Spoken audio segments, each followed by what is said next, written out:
Assalamu alaikum. I am Dr. Ghulam Mohammad Sabir, classified dental surgeon and consultant of Navera Dental Limited. After uploading my last video related wisdom teeth or third molar teeth, আমরা আমাদের respected viewers এবং followers এর কাছ থেকে huge response পেয়েছি. At first I would like to thank you all for your kind response. আমাদের এই informational ভিডিওগুলো আপলোড করার মেইন উদ্দেশ্য হচ্ছে আপনাদের মধ্যে অ্যাওয়ারনেস বিল্ড আপ করা এবং মুখ ও দাঁতের প্রতি যত্নশীল করে তোলা। আর আপনাদের এই রেসপন্স গুলোই আমাদেরকে প্রুভ করছে যে we are on the right track.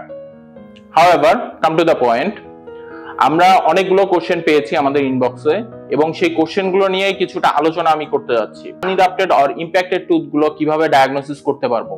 Usually আমরা ডেন্টাল সার্জনরা 6 মাস পর পর রেগুলার ডেন্টাল ভিজিটের জন্য সাজেস্ট করে থাকি এবং প্রয়োজনে আমরা রেডিওগ্রাফ করে থাকি। এই রেডিওগ্রাফ আমাদের main diagnostic tool impacted tooth or unerupted টুথকে ডায়াগনোস করার জন্য। আরেকটা কোশ্চেন ছিল ডিউরিং প্রসিডিওর পেশেন্টরা কোনো পেইন ফিল করবেন কিনা। ভিউয়ার্স, আমি এইটুকু এনশিওর করতে পারি যে আমরা প্রসিডিওরের সময় অ্যানেস্থেসিয়া বা অবসনাশক ওষুধ দিয়ে নিব, যার কারণে আপনার জায়গাটা অবশ হয়ে থাকবে এবং ডিউরিং প্রসিডিওর আপনি কোনো ব্যথা অনুভূত হবে না। কিন্তু প্রসিডিওর চলাকালীন সময়ে আমরা মুখের ভিতর যা কাজ করব সবই আপনি টের পাবেন। আরেকটা কোশ্চেন ছিল আফটার প্রসিডিওর প্রচুর পেইন হবে কিনা। না ভিউয়ার্স, সেরকম কোনো পেইন হওয়ার সম্ভাবনা নেই। ইউজুয়ালি দেখা যায় যে আমাদের আফটার প্রসিডিওর ইমিডিয়েটলি আমরা একটা ব্যথানাশক বা পেইন কিলার ইউজ করার জন্য বলে থাকি, যেটার মাধ্যমে আপনার ব্যথা অনুভূত হবে না।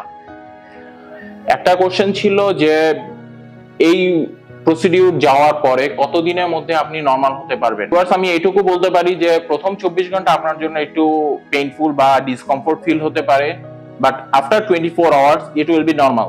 আপনি আপনার নরমাল যে কোনো সাধারণ কাজকর্ম করতে পারবেন এবং নরমালি চলতে পারবেন।